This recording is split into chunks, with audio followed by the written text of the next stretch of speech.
Hello everyone. My daughter's going to show us how to make another super simple recipe. So I'm going to hand it over to her. All right, we love to keep it simple around here. Yes, Today we're going to be making a homemade Arby's roast beef and cheddar sandwich. If you've ever seen the meme that says, "Who's keeping Arby's in business?" It's me. It's 100% me, although like everything else, I feel like it's gotten worse over the years. I agree.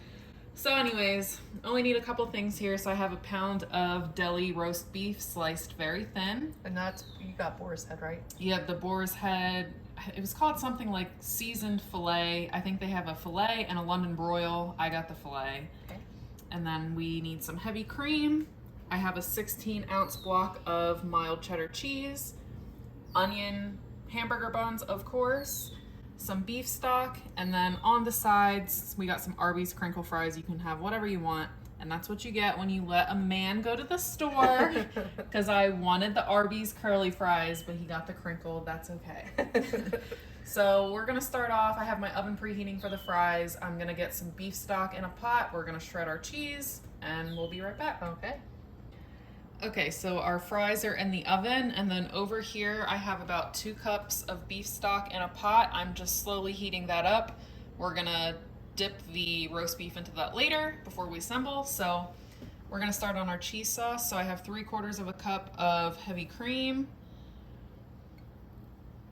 and then 2 cups of shredded cheddar cheese. Maybe a little more than 2 cups. You can always thin it out if needed. Yeah.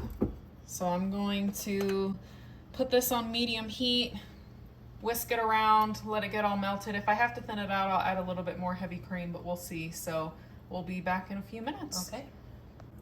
Okay, so our cheese sauce is done. I added total a little over a cup of heavy cream.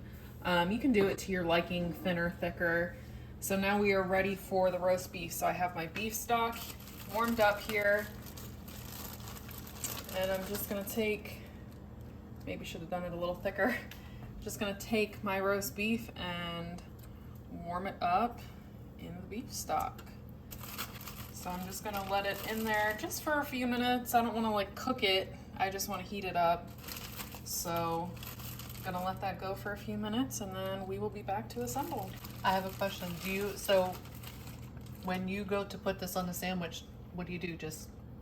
How do you get the liquid off? Or do you just kind of lift it up with tongs and get the excess off? Or Yeah, I'm gonna try to just lift it out with the tongs and get as much excess off so that the bun doesn't get soggy. I'm sure you could drain it on a paper towel if you wanted to, okay. But since mine's so thin, it might just fall apart. So I'm just gonna try to get off as much as I can. All right.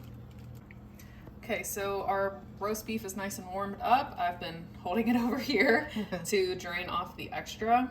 I have my bun ready. So I'm just gonna plop this on.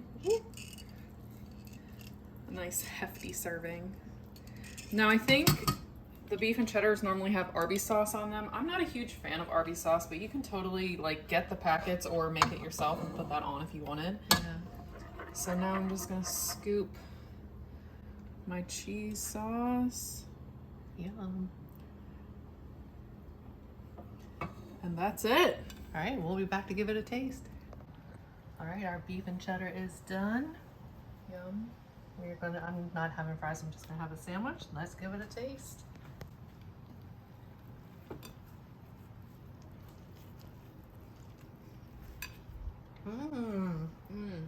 That's good. Yum. Mm-hmm.